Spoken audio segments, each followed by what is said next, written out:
everyone, my name is Brianne and I am a clinical pharmacist specializing in mental health. I work in a hospital and I work alongside psychiatrists every day to try to help find the best medications for patients who are struggling with depression, with anxiety, and lots of other mental health issues. And my job is to really make sure that we try to choose the right medication for the right patient, make sure to educate the patient on medications, to let them know what to expect, to talk about side effects, and to really work alongside the psychiatrists to make people's lives better and how medications can be a part of that. I firmly believe that medications are not the only answer. They are part of the puzzle when it comes to mental health. They can be very helpful, but they must be viewed as a small part of the puzzle and really making sure to emphasize the importance of lots of other non-pharmacologic or non-medication things that can be helpful. Such as therapy, such as exercise, nutrition, all of those things are also very important. Medications can just help support us along the journey of trying to deal with depression, deal with anxiety, and they can make that journey a little bit easier to navigate. And so today I wanted to talk about depression and a small class of antidepressants that are called SSRIs, that stands for selective serotonin reuptake inhibitors. The class of antidepressants as a whole is a very, very large class. There are many, many medications that are used to treat depression, and it would be a lot to go through all of those in one sitting. So today I'm just going to focus on those SSRIs, or selective serotonin reuptake inhibitors, and kind of talk about what to expect, side effects that people may experience, and just some general information about these medications. So kind of first to talk about how we believe they work, or why they are designed to do what they do. Some of the theories about depression, or the thoughts about why depression happens or what's involved in depression, is that certain neurotransmitters in our brain, so those are messages in the form of little chemicals that our brain uses to communicate. So our brain kind of sends these neurotransmitters to different neurons to help send messages. When we're talking about emotion and mood, the neurotransmitters that are primarily thought to be involved in regulation of mood are serotonin, norepinephrine, and dopamine. And these neurotransmitters kind of carry messages to the brain. Now, the thought about what may be involved in depression is that there's just not enough of these neurotransmitters to kind of help regulate mood and happiness and sadness and how to manage stress and things like that. So what the antidepressants do, specifically the SSRIs, which we're going to talk about today, is gradually help increase the amount of serotonin that's available for your brain to use. And so that is why they're called SSRIs, or selective serotonin reuptake inhibitors, because they are allowing for a gradual increase of serotonin that's available for your brain to use to help to manage mood and decrease depression and anxiety. So the names of these SSRIs are fluvoxamine, paroxetine, sertraline, fluoxetine, escitalopram, and citalopram. Now, these medications, while they have the same label as SSRIs, they kind of have different ways that they work and different people who they're going to be better for.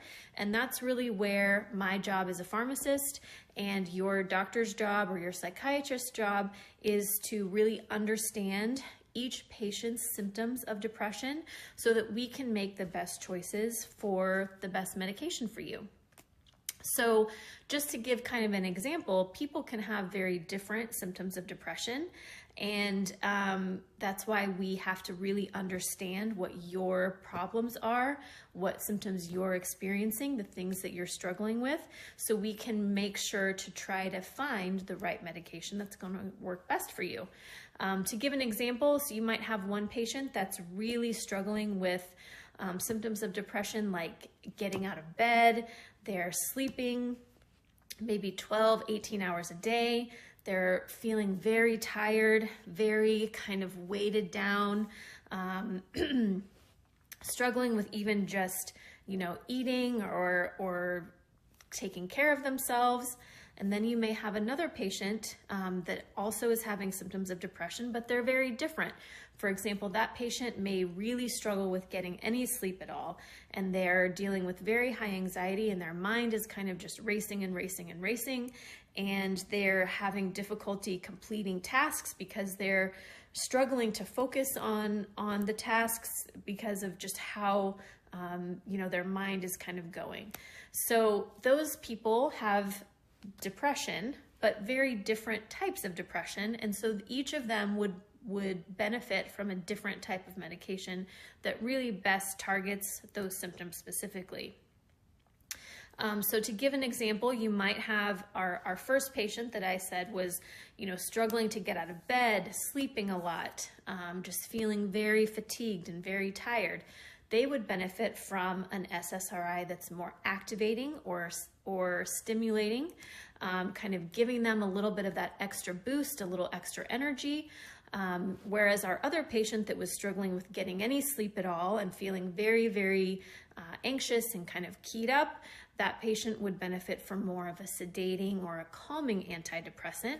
And you might have people that don't meet either of those very extremes, and they would benefit from one of our SSRIs that's more neutral. So side effects that are common with these medications, in the first week, that might be, feeling a little bit of a stomach upset, a mild headache, maybe difficulty with constipation or diarrhea for some people, very different. Those side effects should only last about 4 to 5 days, and then they would go away. You might have people that in a lower percentage of patients may struggle with some sexual side effects as a result of this class of medications. It would be important to talk to your doctor about those, because those side effects would not be something that would go away or improve over time. And it's important to remember that medications really need to be taken on a consistent basis to have the best effect. So antidepressants are not a medication that you just take as needed, or that you just take when you're feeling very depressed and then you kind of don't take them. Antidepressants are designed to be taken every day at the same time every day, and that is really when they have the best chance of working. So it's important to try to make sure to take your medications on a daily basis very consistently, and that you will need about 4 to 6 weeks to notice the full effect of these medications. It's also important to kind of keep in mind that this is just, the medications that I have talked about today are just a few examples of antidepressants, and there are many other classes that work differently with the same end goal of decreasing depression and anxiety. So that is something that I can potentially talk about in another video. So please remember to take advantage of talking to your doctor about your symptoms. If you have a pharmacist available in your community, they're always there to be a resource for you for medication questions.